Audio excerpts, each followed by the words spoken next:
Father and son's gardening takes a turn when they unearth one item.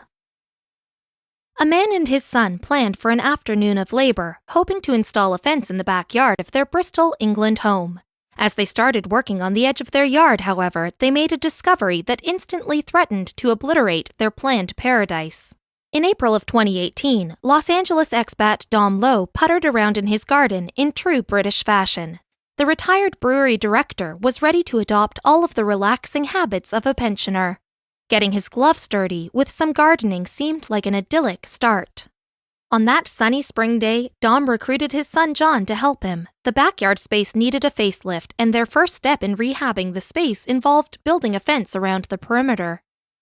Fortunately, Dom knew his backyard contained a feature that allowed for a bit of cutting corners. He marched to a hole in the less frequented corner of his garden. The fresh ground made it an easy place to begin. When Dom drove his shovel into the soil, the blade dropped further than anticipated.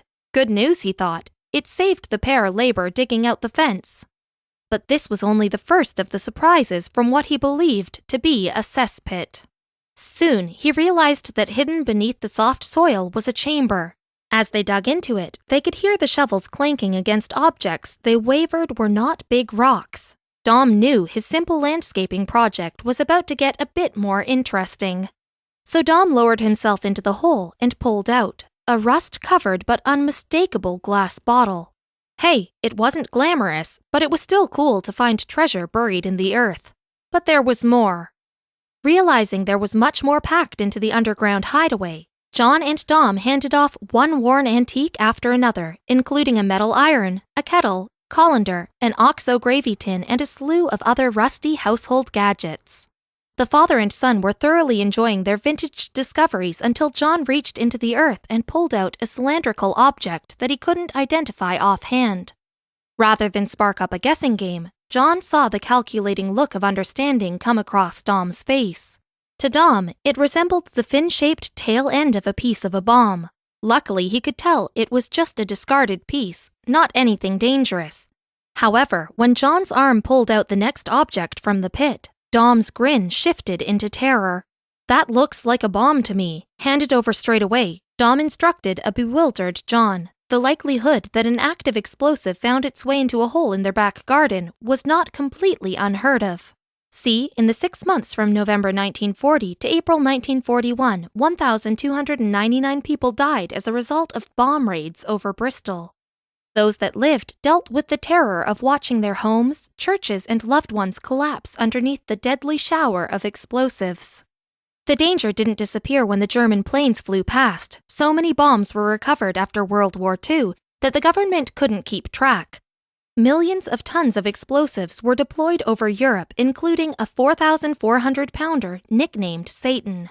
To their credit, Dom and John didn't panic. They knew the history of the Bristol Blitzkrieg, but felt assured with their bustling in the pit and the age of the explosive that the bomb was surely inactive. Dom carefully placed the device on the ledge of his fence. That's when, in the most literal sense, they dropped the bomb. Dom and John watched in horror as the suspected explosive rolled off the fence and fell through the air. Both men attempted to dive out of the way, fearing the impending blast. Fortunately, they kept all of their limbs. Dom and John stood, letting out a relieved giggle as the bomb didn't explode.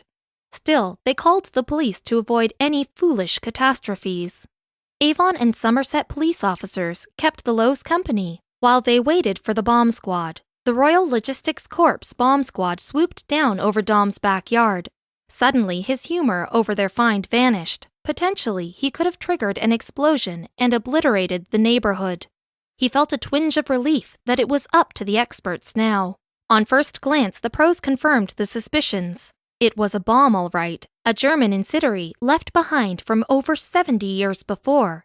At least Dom felt validated he'd not summoned the cavalry over a lawn ornament. Dom watched the agents enact their protocol to determine if the explosive was live. They used a portable X-ray machine to examine the bomb, and thankfully, the agent cut the tension. The bomb was dormant.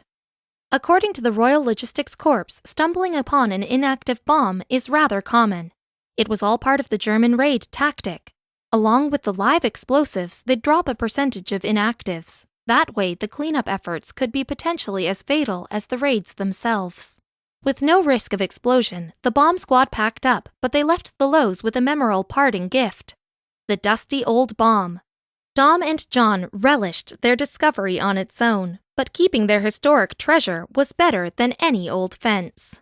Dom and his son felt eager to unearth more hidden artifacts in their garden, though sometimes you're better off looking within the comfort of your own home.